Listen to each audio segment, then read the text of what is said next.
Alhamdulillahirrabbilalamin. Wassalatu wassalamu ala ashrafil anbiya'i wal mursalin wa ala alihi wa sahbihi ajma'in. Jamaah rahimakumullah, kita akan lanjutkan bahasan surat Al-Baqarah 190 sampai 193 berkaitan dengan hukum perang, yaitu kajian fikih jinayat edisi 40 seri kelima. Pada pertemuan yang lalu sampai fa in qatalukum faqtuluhum kadzalika jazaa'ul kafirin. Maka sekarang fa inin tahau fa innallaha ghafurur rahim. Fa maka jika intahau berhenti. Fa innallaha maka sungguhnya Allah ghafurun maha pengampun, rahimun maha penyayang. Nah, apa yang dimaksud dengan berhenti? Tentu saja yang dimaksud dengan berhenti apabila orang kafir meninggalkan pelanggaran tersebut. Seperti pada ayat sebelumnya dikemukakan, apabila orang kafir melanggar perjanjian, apabila orang kafir memerangi kaum muslimin, apabila orang kafir berbuat dolim atau berbuat aniaya, maka itu mesti dibalas penganiayaan tersebut, karena muslim harus menolong orang yang teraniaya dan orang yang menganiaya. Unsur akhaka doliman au madluman. Tolong saudaramu yang dolim maupun yang didolimi. Bagaimana cara menolong orang yang dolim? Yaitu menghentikan kedaliman. Supaya dalimnya jangan terus menerus. Kalau orang yang dolim jelas dibela ya. Dan orang yang dolim itu diperangi sebagai jazaa'ul kafirin, sebagai pembalasan bagi orang kafir. Namun fa inin tahau, apabila mereka berhenti dari kejahatan-kejahatan yang telah disebutkan sebelumnya, fa innallaha ghafurur rahim, Allah Maha Pengampun. Bisa juga dipahami Allah Maha Mengampun itu harus diterapkan oleh kaum muslimin. Jadi kaum muslimin harus memaafkan atas kesalahan mereka, meniru apa yang diterapkan oleh Allah Subhanahu wa ta'ala. Kalau mereka bertobat, kalau mereka memperbaiki diri, maka kaum muslimin juga mengampuni, memaafkan. Jadi jangan terus-menerus saja diperangi sampai hancurkan kalau mereka itu sudah berhenti, kalau mereka itu bertobat. Karena Allah Maha Pengampun, Rahim dan Maha Penyayang. Jadi, jika ternyata orang kafir itu telah jelas menghentikan peperangan dan tidak menyerang kaum muslimin, maka peperangan mesti dihentikan. Dengan demikian, fungsi perang yang ketujuh di sini adalah untuk menghentikan peperangan demi perdamaian. Jadi fungsi perang yang ketujuh adalah menghentikan peperangan, jadi, supaya bisa dipelihara perdamaian. Karena apa? Karena perdamaian harus lebih utama. Jadi bukan perangnya itu sendiri yang diutamakan. Ya, orang kafir itu bertobat, tidak memerangi muslim, maka sifat Allah sebagai Ghafur itu mesti diterapkan oleh kaum muslimin. Allah Subhanahu wa ta'ala Maha Pengampun dan Maha Penyayang, Ghafurur Rahim. Dan kita terapkan kepada orang-orang kafir tersebut. Nah, tapi kalau ternyata berbuat kekacauan lagi, bertindak lagi, waqatiluhum, perangi mereka. hatta la takutna fitnah, supaya fitnah itu tidak ada. Kan kalau kalau mereka sudah bertobat, mereka sudah berhenti melakukan lagi, itu kan artinya menimbulkan fitnah, menimbulkan kekacauan, menimbulkan kericuhan, ya. Ya, ternyata orang kafir itu bangkit lagi umpamanya, mau memerangi kaum muslimin. Maka mesti diperangi supaya fitnah segera musnah. Sekali lagi di sini tegaskan bahwa fitnah itu mesti diperangi. Fitnah adalah arti kekacauan, dalam arti kekacauan tatanan hidup yang disebabkan pemberontakan orang kafir. Maka mesti dimusnahkan, mesti dihancurkan. Karena apa? Karena kemaslahatan umat itu mesti menjadi program utama setiap muslim yang cinta tentram dan perdamaian. Itu yang harus diutama. Jadi pangkal ayat ini dengan tegas bahwa perang melawan fitnah itu harus menjadi program, dan salah satu fungsi perang adalah menghapuskan fitnah. Kalimat la takuna fitnah menegaskan mesti dihapus sehingga habis, sehingga tiada, sehingga fitnah itu hilang. Dengan demikian bukan hanya melawan fitnah, tapi juga harus menghapuskannya sampai ke akar-akarnya, ya, sampai berhenti gitu. Bukan hanya fitnah dilawan, tapi itu sampai berhenti, perfitnahan tuh sampai hilang sama sekali. Wa yakuna dinu lillah. Nah, kalau sudah ke sekian kali kaum muslimin itu melawan kaum musyrikin, kemudian kaum kafirin melanggar lagi, berjanji lagi, perang lagi, udah, wa yakuna din lillah, agama nanti itu satu yang ditegakkan.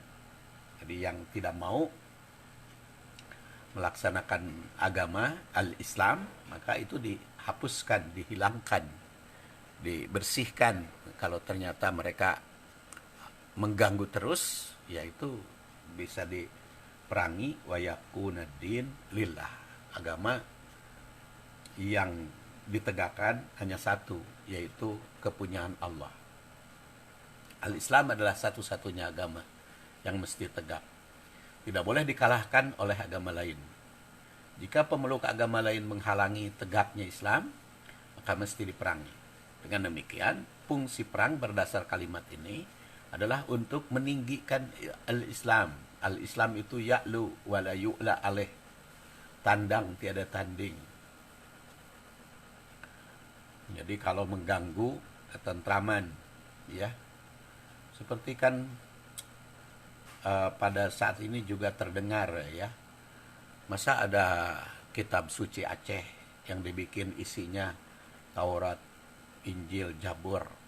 Kan kita tahu Aceh itu negara yang melaksanakan syariat Islam, atau daerah yang melaksanakan syariat Islam. Lalu mereka bikin ulah dengan bahasa Aceh, yaitu membuat kitab suci Aceh, dibikin dengan bahasa Aceh yang isinya bertentangan dengan adat kebiasaan, dengan hukum yang berlaku. Nah, di sini sudah gangguan, ada kesengajaan untuk gangguan. Dan menurut saya orang-orang yang seperti ini yang harus diperangi.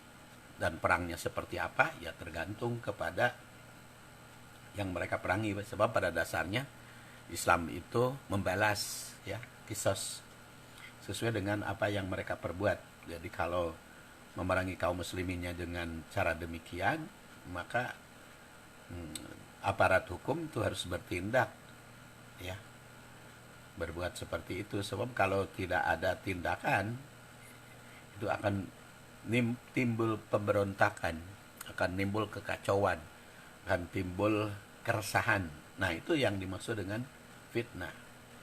Jadi kalau sudah terjadi lagi, berulang lagi, ya seperti orang-orang komunis itu di Indonesia kan berusaha gitu, bikin ulah.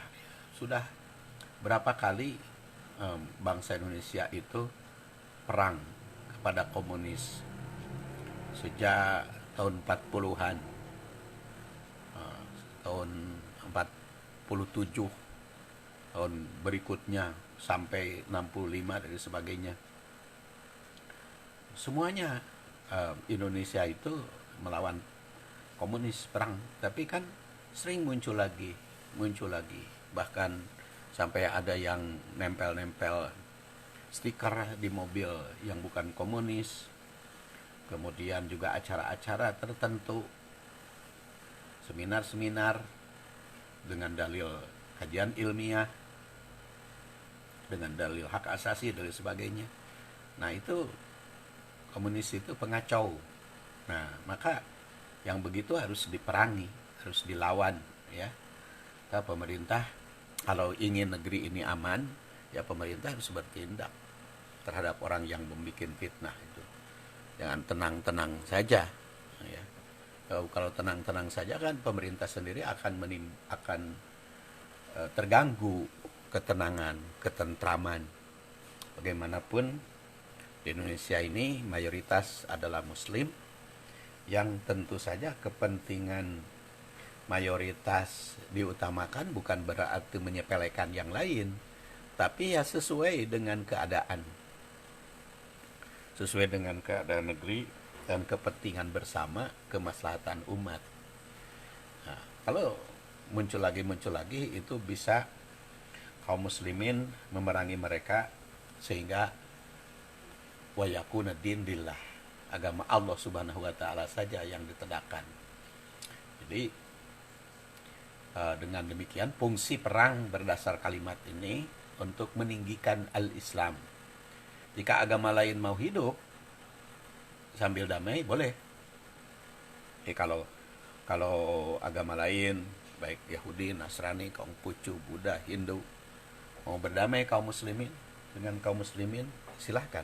Islam itu agama damai, mangga.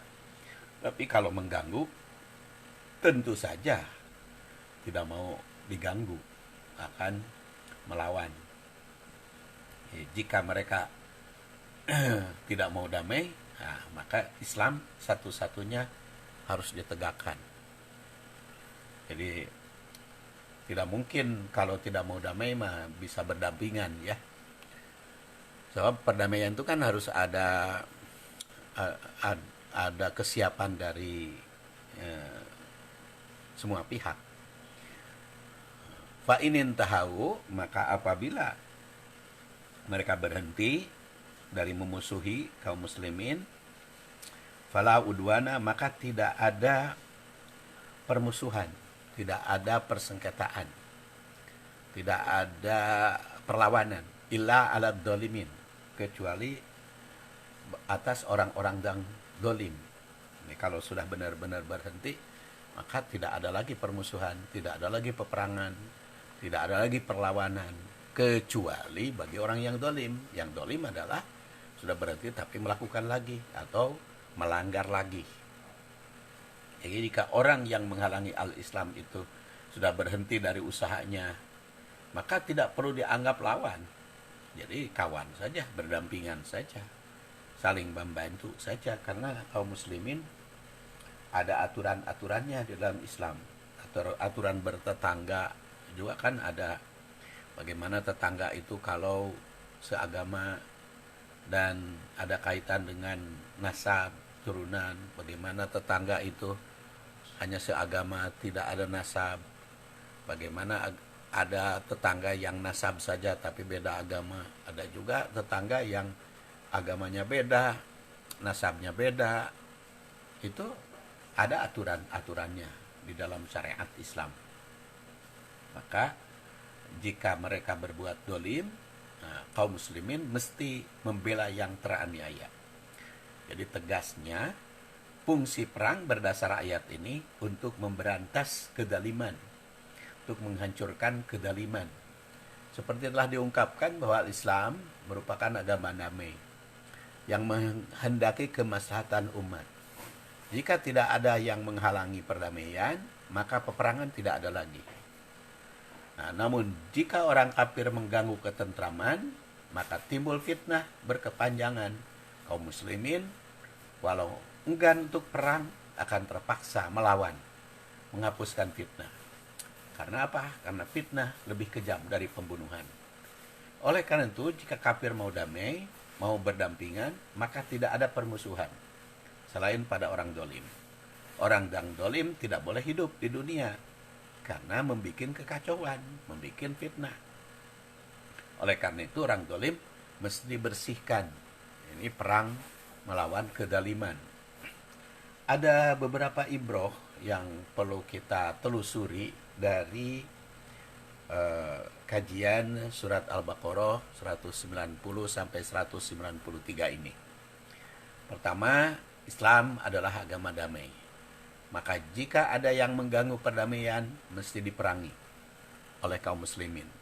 Dengan demikian, esensi perang dalam Islam adalah demi menegakkan perdamaian. Perang menegakkan perdamaian. Kedua, fitnah seperti fitnah dunia, kekacauan, kemusyrikan, kemungkaran, kekufuran itu lebih berbahaya dibanding pembunuhan. Oleh karena itu tidak boleh membiarkan fitnah yang menimbulkan kekacauan baik dalam akidah, muamalat maupun akhlak. Jadi penyebar fitnah diperangi. Kemudian yang ketiga, fungsi perang di dalam surat Al-Baqarah 190 sampai 193 itu tidak kurang dari 9 fungsi. Yang pertama, membela diri dan hak sesama muslim. Yang kedua adalah memberantas fitnah. Yang ketiga, menjaga perdamaian.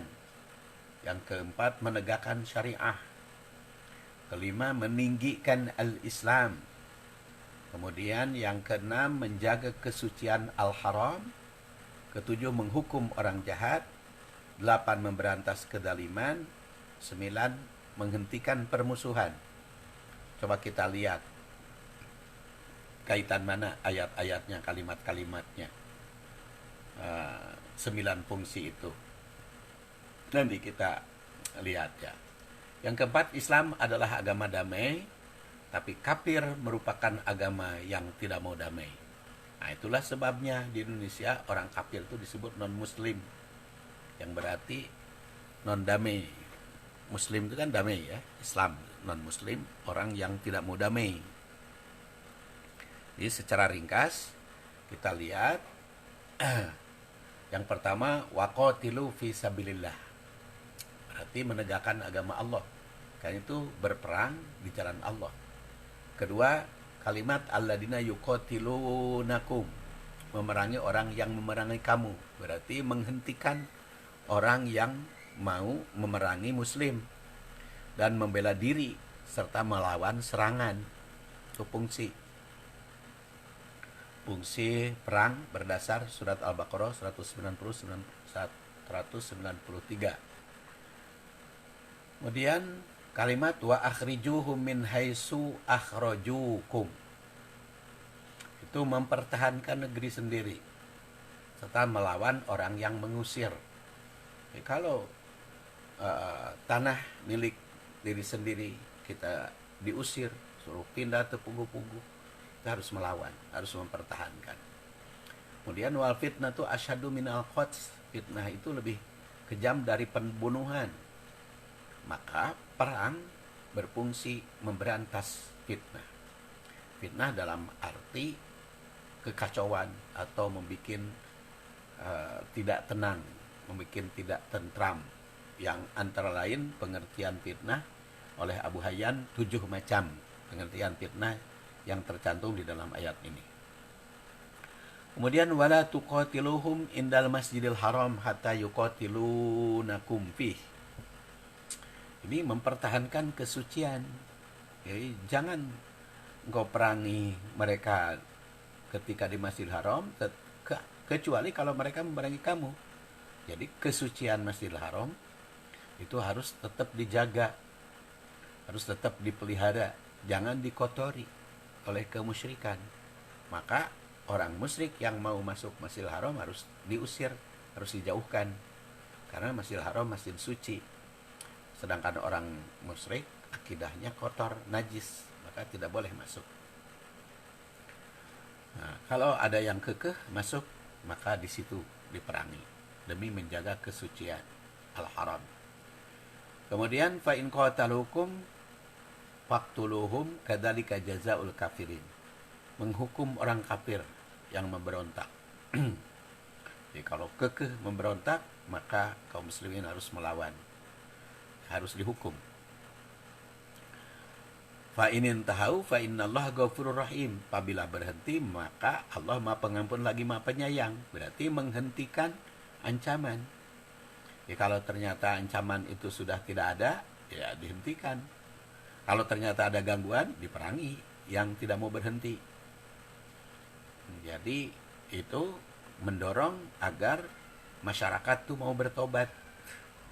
Jadi mengembangkan sifat taubat. Kenapa kembangan sifat taubat? Karena innallaha ghafur, Maha Pengampun atas orang yang mau taubat.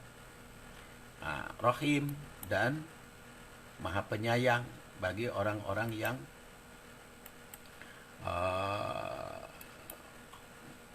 mendambakan kasih sayang.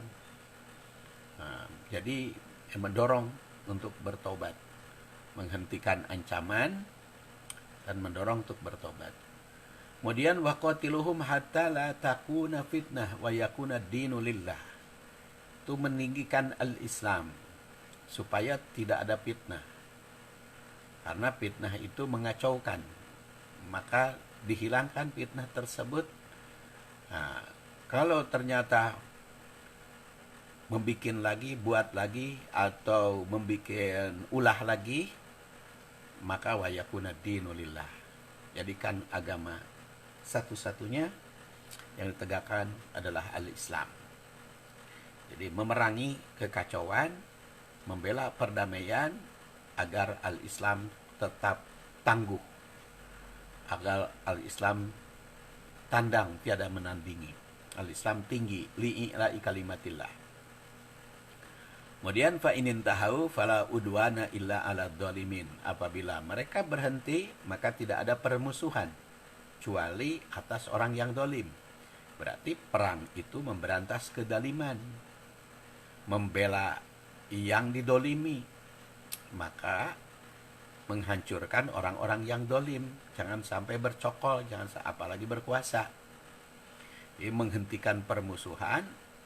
Apabila mereka tidak dolim, maka kaum muslimin tidak ada permusuhan, karena memupuk persaudaraan. Jadi persaudaraan dalam syariat Islam itu hal yang utama. Jadi kalau ada yang mengganggu persaudaraan, maka disitulah musuh persaudaraan itu yang harus diperangi. Jadi itu saya kira fungsi perang berdasar surat Al-Baqarah 190 sampai 193. Mudah-mudahan ada guna dan manfaatnya bagi kita semua. Kita akhiri, subhanakallahumma wa bihamdik asyhadu an la ilaha illa anta astaghfiruka wa atubu ilaik. Wassalamualaikum warahmatullahi wabarakatuh.